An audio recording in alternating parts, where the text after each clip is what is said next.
الحمد لله رب العالمين والصلاة والسلام على أشرف الأنبياء والمرسلين وعلى آله وأصحابه أجمعين.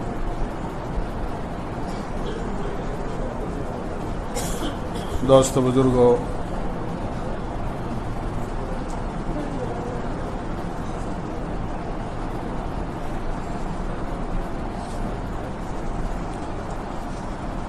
ایک تو ہوتا ہے زکوٰۃ کا دینے والا مالدار مسلمان، اور ایک ہوتا ہے زکوٰۃ کا لینے والا غریب مسلمان.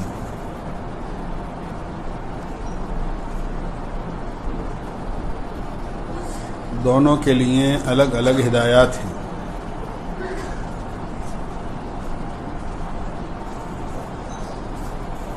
مالدار مسلمان کے لیے تو یہ ہدایت ہے اور یہ رہبری ہے قرآن و حدیث کی روشنی میں کہ اس کو چاہیے کہ وہ غریب مسلمان کو تلاش کر کے جہاں بھی وہ ہو وہاں تک پہنچا کر آئے. یہ مالدار مسلمان کی ذمہ داری ہے.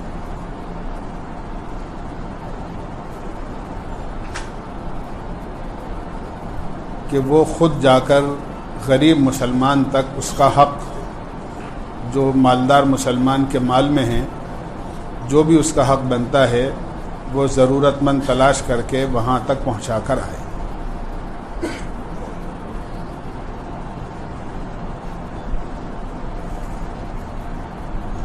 صحابہ کرام کے زمانے میں ایسا ہی ہوتا تھا کہ غرباء کو تلاش کر کے ان کا حق ان تک پہنچایا جاتا تھا.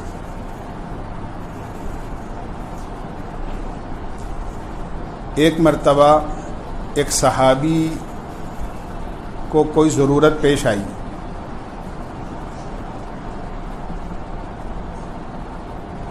انہوں نے اپنے ایک قریبی دوست سے، وہ بھی صحابی تھے، ان سے اپنی ضرورت کے لیے قرض مانگا.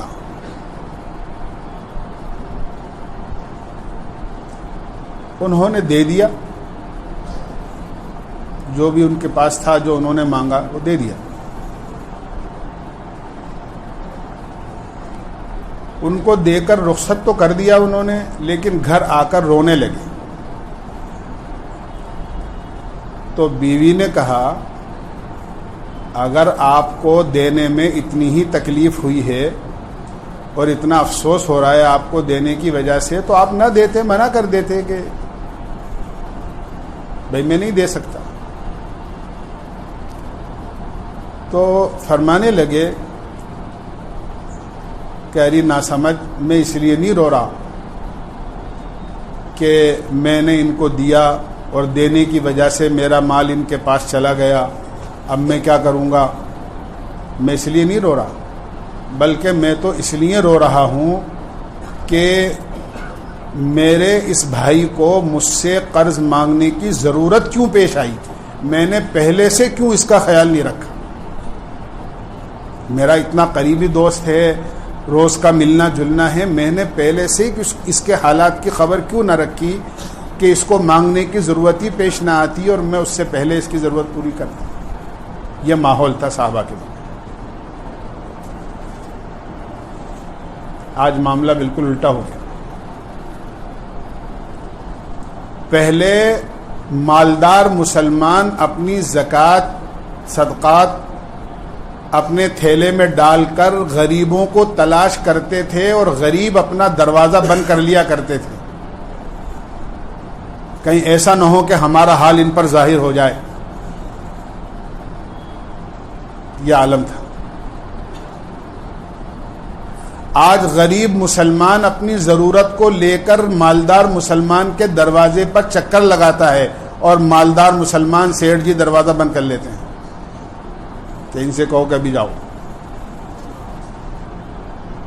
بالکل الٹا ہوا. پہلے مالدار مال لے کر جاتا تھا, غریب دروازہ بند کر لیا کرتا تھا کہیں میرے حال کی اس کو خبر نہ ہو جائے, میرے گھر کی مفلسی اس کے نظر میں نہ آ جائے, کیونکہ مجھے تو اللہ سے کہنا ہے, اللہ سے لینا ہے. آج غریب مانگنے جاتا ہے, سیٹھ جی دروازہ بند کر لیتے ہیں.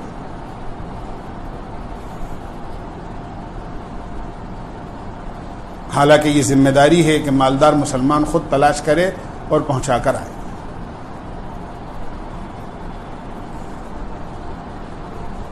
حضرت عمر بن عبدالعزیز رحمۃ اللہ علیہ کے زمانے میں مالدار مسلمان اپنی زکوٰۃ غریبوں تک خود پہنچا کر آتے تھے اور ان کا حق ان تک پہنچاتے تھے. تو حالت یہ بن گئی تھی کہ ایک آدمی اپنی زکوٰۃ لے کر پورے دن صبح سے شام تک غریبوں کو تلاش کرتا تھا کہ کوئی غریب مل جائے تو اپنی زکوٰۃ صدقات کا مال اس کو دے کر میں اپنے فریضے سے سبکدوش ہو جاؤں, میرا زکوٰۃ کا فریضہ ادا ہو جائے. لیکن شام کو واپس آ جاتا تھا اپنا مال لے کر, اس کو کوئی غریب نہیں ملتا تھا.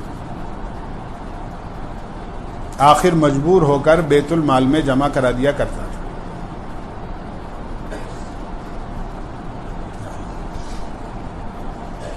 تو یہ تو ہدایت مالدار مسلمان. لیکن غریب مسلمان کو بھی یہ بات کہی گئی ہے کہ غریب مسلمان کو چاہیے کہ وہ کسی سے مانگے نہیں, اپنی ضرورت کو اللہ کے سامنے رکھے.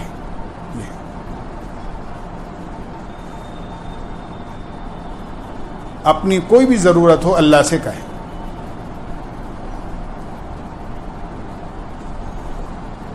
آج عالم یہ ہے کہ ضرورت مند اور غیر ضرورت مند دونوں کا یہ حال ہو گیا ہے کہ باقاعدہ مانگنا اور فقیری اور گداگری ایک پیشہ بن گیا ہے,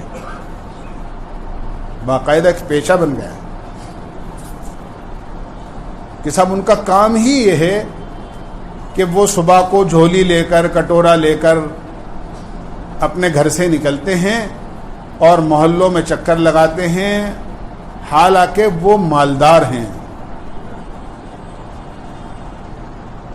ایک صاحب بتا رہے تھے کہ میں نے خود نے اپنے کانوں سے سنا ہے, اپنے کانوں سے سنا ہے, وہ خود بتا رہے تھے کہ کہیں وہ کسی کام سے کسی جگہ گئے تھے, وہاں وہ کسی کام سے کھڑے ہوئے اپنی ضرورت پوری کر رہے تھے, کوئی سامان لے رہے تھے. کیا تھا, ایک فقیر گداگر مانگنے والا فون پر دوسرے آدمی سے اپنے ہی لائن کے بات کر رہا تھا کہ بھئی آج کیا رہا, کتنا کلیکشن ہوا. تو اس نے کہا کہ بھائی بہت, اس نے جو بھی جواب دیا ہو, بہرحال کچھ نہ کچھ تو جواب دیا ہوگا, لیکن اس نے اس کے جواب میں یہ کہا کہ 3-4 ہزار روپے روزانہ ہو جاتے ہیں, آج صرف 2500 روپے ہی ہو چکے ہیں. آپ 3000 روپے کا ایوریج بھی لگائیں تو 90,000 روپے ماہانہ اس کے ہوتے ہیں. کسی بڑے آفیسر کی تنخواہ بھی نہیں ہوگی اتنی. تو ایک پیشہ بن گیا ہے, اور اس پیشے کی وجہ سے یہ نقصان ہوا کہ جو ضرورت مند تھے ان تک ان کا حق نہیں پہنچتا, کیونکہ تمیز ہی نہیں کر پاتے ہیں کہ کون تو ضرورت مند ہے اور کون نہیں.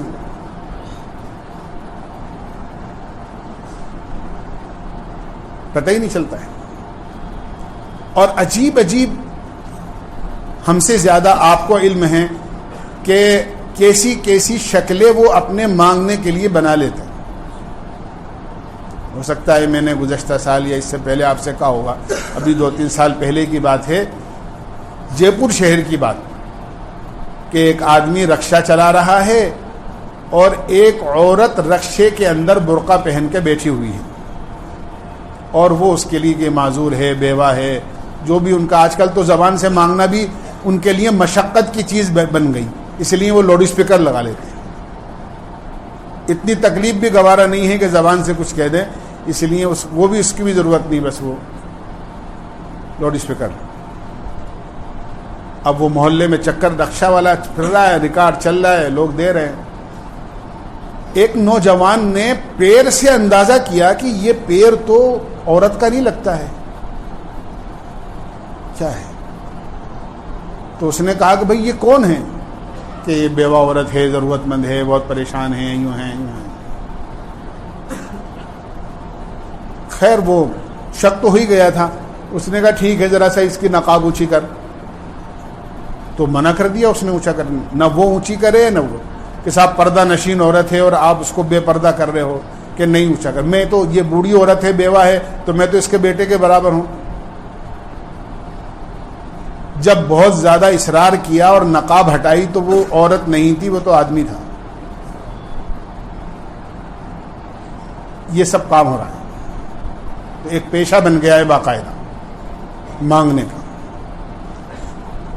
اللہ کے نبی علیہ الصلاۃ والسلام نے ارشاد فرمایا جو آدمی دنیا کے اندر لوگوں کے سامنے ہاتھ پھیلائے گا اور لوگوں کے سامنے اپنی ضرورت رکھے گا اور مانگے گا تو قیامت میں اللہ کے سامنے اس طرح آئے گا کہ اس کے چہرے پر گوشت نہیں ہوگا.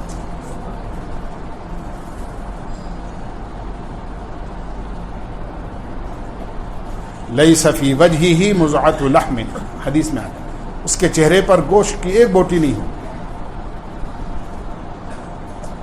اور لوگ پہچان لیں گے کہ یہ وہ آدمی ہیں جو دنیا میں لوگوں سے مانگا کرتا تھا.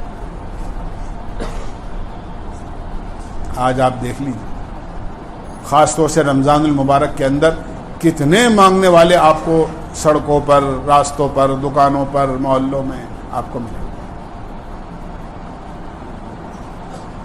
اللہ کے نبی علیہ الصلاۃ والسلام کے پاس میں جب کوئی مانگنے والا آتا تھا تو اللہ کے نبی علیہ الصلاۃ والسلام اگرچہ اسے کچھ دے دیا کرتے تھے لیکن نہ دینے کی اور نہ مانگنے کی ترغیب دیا کرتے تھے، بلکہ اس کو پیشے پر لگایا کرتے تھے. یاد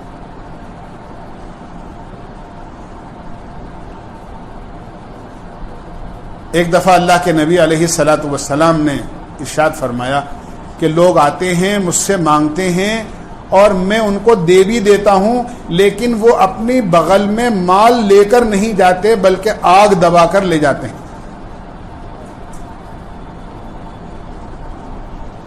حضرت عمر فرمانے لگے اللہ کے رسول جب وہ آگ ہے تو آپ دیتے کیوں ہیں؟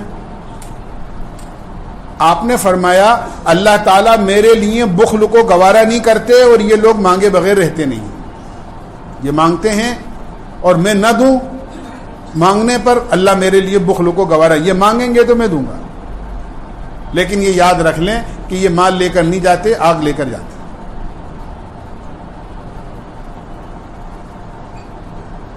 اس لیے مانگنا بہت بری بات ہے. الید العلیا خیر من ید السفلی، کہ اوپر والا ہاتھ، دینے والا ہاتھ لینے والے ہاتھ سے بہتر ہے. لینے والے ہاتھ سے بہتر.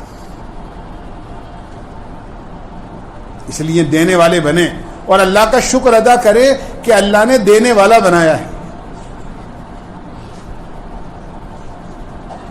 کیوں کہ یہ تو اللہ کا معاملہ ہے. ان اللہ یبسط الرزق لمن یشاء ویقدر، روزی اللہ کے ہاتھ میں ہے. اللہ جس کے لیے روزی چاہتا ہے کشادہ کر دیتا ہے اور جس کے لیے روزی چاہتا ہے اللہ کم کر دیتا ہے. یہ روزی کا معاملہ اللہ کے ہاتھ میں. اللہ نے دینے والا بنایا ہے، اس پر اللہ کا شکر ادا کرنا. پھر آپ سوچ رہے ہوں گے جب اس طرح کے لوگ ہیں کہ پتہ ہی نہیں چلتا ہے کون مستحق ہے کون غیر مستحق ہے، کس کو دینا ہے کس کو نہیں دینا، تو پھر کس کو دے؟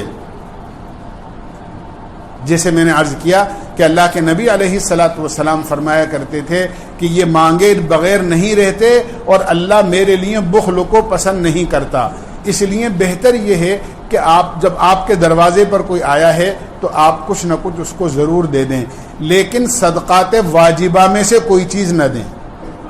زکوٰۃ نہ دو، فطرہ نہ دو، کوئی منت کا کوئی ایسا روپیہ پیسہ ہو وہ مت دو، کوئی روزے کا فدیہ ہو وہ مت دو، نماز کا فدیہ ہے وہ مت دو. یہ صدقات واجبہ کہلاتے ہیں. اس کا مستحق تک پہنچانا ضروری ہے لیکن آپ اپنا وہ ذاتی مال جو آپ اپنی ذات پر خرچ کرتے ہیں، اپنے بچوں پر خرچ کرتے ہیں، اگر آپ نے اس میں سے انہیں کچھ دے دیا کہ بھئی کو میرے گھر پہ آنے والا کوئی آدمی خالی ہاتھ نہ جائے، تو اس میں کوئی حرج بات، آپ کو دینے کا اجر ملے گا اور ان کو غلط مانگنے کا گناہ ہوگا. آپ دیجئے، آپ کو اجر ملے.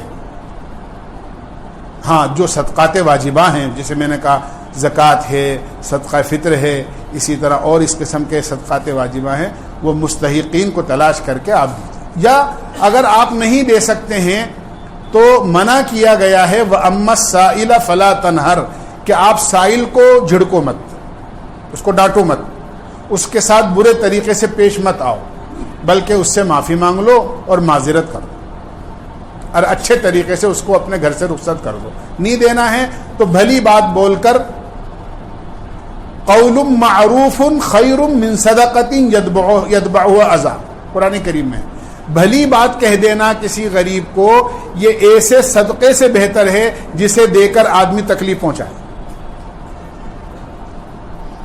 آدمی دے رہا ہے اور دینے کے بعد جتا بھی رہا ہے اور تکلیف بھی پہنچا رہا ہے. فرمایا ایسے دینے سے تو بہتر اچھے نہ دے، معذرت چاہ لے.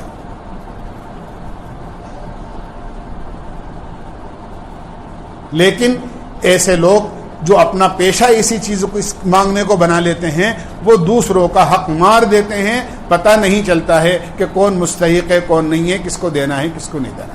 اس لیے ایک بڑی ذمہ داری، جب بازار میں خالص چیزیں ملتی ہوں تو آنکھ بند کر کے لوگ خرید لیتے ہیں کہ صاحب پرنٹڈ مال ہے، آپ بالکل لے لو، گارنٹیڈ چیز ہے.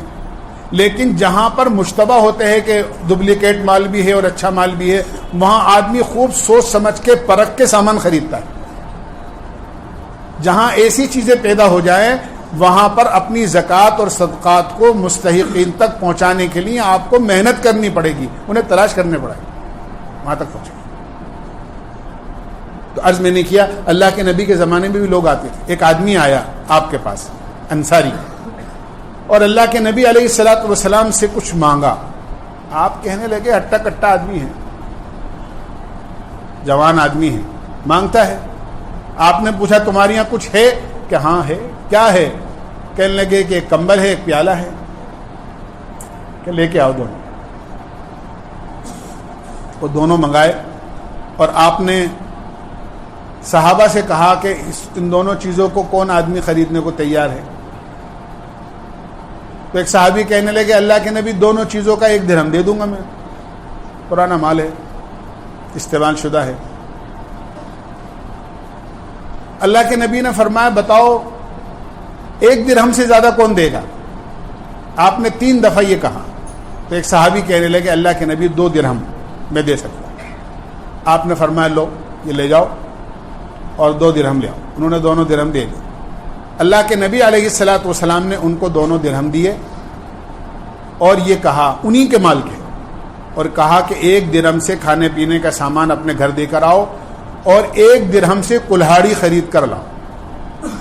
چنانچہ وہ لوہے کی کلہاڑی خرید کر لائے اور آپ نے اپنے مبارک ہاتھ سے اس پر بیسا لگایا، دستہ لگایا، اور کہا کہ یہ کلہاڑی لو اور جنگل چلے جاؤ، لکڑی کاٹو، بازار میں لا کر بیچو، 15 دن سے پہلے مجھے نظر مت آنا یہاں پر. چلے گئے. یہاں تک کہ انہوں نے کام شروع کیا. ایک وقت وہ آیا کہ وہ مدینے کے مالدار مسلمانوں میں سے ہو گئے. کام کرنا، محنت کرنا. بڑے بڑے انبیاء علیہم الصلوۃ والسلام ایسے ملیں گے جنہوں نے دستکاری سے اپنی روزی خود کمائی ہے. حضرت داؤد علیہ الصلوۃ والسلام زرہ بناتے تھے اور بیچتے تھے، باوجود اس بات کے کہ بادشاہ تھے. بادشاہ ہونے کے باوجود بیت المال سے تنخواہ نہیں لیتے تھے، بلکہ زرہ بنا کر بازار میں بیچتے تھے اور اس سے اپنے گھر کا خرچہ چلاتے تھے. تو یہ مانگنے کا جو پیشہ ہے یہ بہت برا ہے، اس لیے منع کیا کہ مت دو. بلکہ اگر کوئی ضرورت مند ہے اس کے لیے تو اتنی بڑی خوشخبری ہے. آپ دیکھو 2 راستے ہوتے ہیں. ایک آدمی پر فاقہ آیا، پریشانی آئی، تکلیف آئی، کھانے پینے کی ضروریات کی. اب ایک راستہ تو یہ ہے کہ اللہ سے کہے اور ایک راستہ یہ ہے کہ بندوں سے کہے. یہ دونوں راستے اس کے سامنے. حدیث میں آتا ہے اگر اس آدمی نے اپنے فاقے کا اظہار بندوں سے کر دیا تو اللہ اس پر فقر و فاقے کا دروازہ اور کھول دیتے ہیں.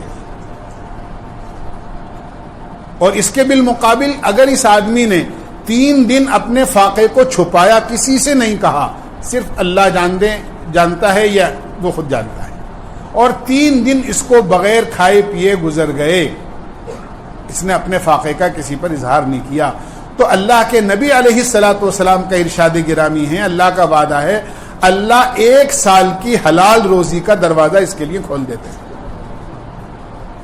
1 سال کے حلال. 2 راستے, بندے سے کہہ دے تو فقر فاقہ بڑھ جائے گا, اللہ سے کہہ دے اللہ اس کے لیے راستہ کھول دے. قرآن کریم میں عرض کرتا رہتا ہوں, اللہ تعالیٰ نے فرمایا وَمَن يَتَّقِ اللَّهَ يَجْعَلْ لَهُ مَخْرَجًا وَيَرْزُقْهُ مِنْ حَيْثُ لَا يَحْتَسِبُ. جو آدمی تقوی اختیار کرتا ہے, گناہوں سے بچتا ہے, اللہ سے ڈرتا ہے, اللہ تعالیٰ ہر تنگی میں اس کے لیے راستہ بناتے ہیں اور ایسی جگہ سے روزی عطا فرماتے ہیں جہاں اس کو وہم و گمان بھی نہیں ہوتا. اس لیے عرض میں نے کیا کہ مانگنا نہیں چاہیے اور مالدار مسلمان کو غریب تک خود پہنچانا چاہیے اور غریب کو اپنا حال چھپانا چاہیے. اس کے لیے تو یہ ہے کہ اللہ کے نبی علیہ الصلاۃ والسلام کے زمانے میں حضرت عائشہ رضی اللہ عنہا نے اپنے بھانجے حضرت عروہ کو بلایا اور ایک آدمی کے پاس کہا کہ جائیے, وہ نیک مسلمان ہیں, ان کو کچھ پیسے دے آئیے, لیکن ذرا 2 باتوں کا خیال رکھنا کہ ایک تو ان کے ہاتھ میں مت دینا, جہاں وہ بیٹھے ہوں برابر میں رکھ دینا, اور میرا سلام بھی مت کہنا, اور نہ میری طرف سے کوئی دعا کی درخواست کرنا. وہ گئے, بھانجے تھے, جا کر دیا ہے, واپس آ گئے, کہنے لگے خالہ جان اس وقت تو میں نے پوچھا نہیں تھا, لیکن اب پوچھتا ہوں کہ آپ نے نہ تو سلام کہلوایا ان کو, نیک مسلمان ہیں, نہ آپ نے دعا کی درخواست کروائی, اور نہ یہ کہا کہ ان کے ہاتھ میں دینا بلکہ پاس میں رکھ دینا. کہنے لگے دیکھو وہ نیک آدمی ہیں, میں نے اس لیے منع کیا ہاتھ میں دینے سے کہ اگر تم ان کے ہاتھ میں میرا دیا ہوا مال دیتے تو تمہارا ہاتھ اوپر ہوتا, ان کا ہاتھ نیچے ہوتا, اور نیچے والا ہاتھ جب لیتا ہے آدمی کسی سے تو بڑی شرمندگی محسوس کرتا ہے, تو ان کو شرم آتی ہے, اور دینے والے میں تکبر پیدا ہوتا ہے کہ میں نے دیا ہے. آج کل تو لوگ احسان جتاتے ہیں باقاعدہ, اور جتاتے نہیں تو اپنے دماغ میں یہ احسان سمجھتے ہیں کہ ہم نے احسان کیا ہے, کہ اس کی مدد کری ہے. وہ چاہے زبان سے نہیں کہیں, لیکن ذہن میں یہ ضرور خیال ہوتا ہے کہ یہ بیچارہ غریب ہے, ہم نے اس پر احسان کیا, ہم نے اس کی مدد کی. ارے ہمارا احسان نہیں ہے, اس کا احسان ہے کہ اس نے ہمارا مال لے لیا تو زکوٰۃ ادا ہو گئی. آج یہ غریب نہیں ہوتا تو زکوٰۃ کس کو دیتے جا کے, یہ فریضہ کہاں ادا ہوتا جاتا, ہمارے ذمہ فریضہ ہی رہ جاتا. ہمارا احسان نہیں ہے, یہ تو اس کا حق ہے, یہ اس کی امانت ہے ہمارے پاس, ہم تو اس کی امانت اس تک پہنچا رہے ہیں, یہ تو اس کا احسان ہے کہ اس نے اپنی امانت کو قبول کر لیا. تو کہا کہ ہاتھ میں مت دینا, میں نے اس لیے منع کیا. اور دوسرے سلام اس لیے نہیں کہلوایا اور دعا کی درخواست اس لیے نہیں کہلوائی کہیں ایسا نہ ہو کہ وہ دعا جو میرے حق میں کریں وہ اس مال کا بدلہ نہیں ہو جائے. ہاں, وہ بدلہ نہیں ہو جائے.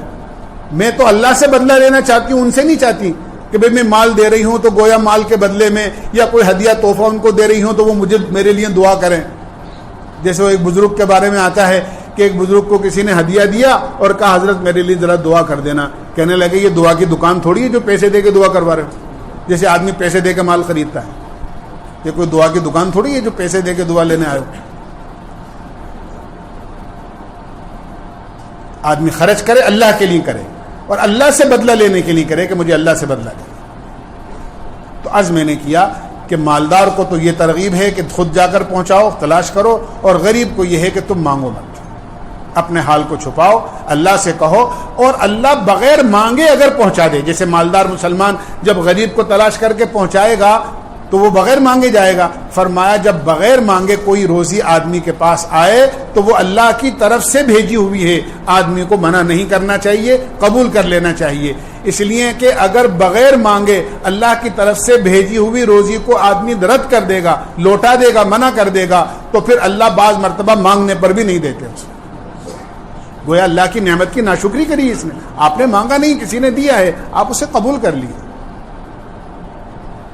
تو مانگنے سے منع کیا، بغیر مانگے آئے تو اس کو قبول کرنے کی ترغیب دی، اور مالدار مسلمان سے کہا کہ تم یہ سمجھو کہ اس کا احسان ہے کہ اس نے تمہارا مال لے لیا، اگر مال نہیں لیتا تو تمہاری زکوٰۃ کہاں ادا ہوتی. اس لیے یہ دونوں کے لیے ہدایت، شریعت نے توازن باقی رکھا ہے، غریب کو اس کی لائن کی ہدایت، مالدار کو اپنے لائن کی ہدایت. اسی طرح چند منٹ میں ایک بات اور عرض کر دوں کہ زکوٰۃ کی طرح رمضان المبارک میں لوگ صدقہ فطر بھی ادا کرتے ہیں. صدقہ فطر مالدار مسلمان پر جو ہے وہ جو صاحب نصاب ہو اس پر واجب ہے. زکوٰۃ کے لیے تو بہت سارے شرائط ہیں، سال گزرنا ہے اور پھر تجارتی مال کا ہونا ہے اور بہت ساری شرائط ہیں، لیکن صدقہ فطر کے لیے ایسی کوئی شرائط زیادہ نہیں ہیں.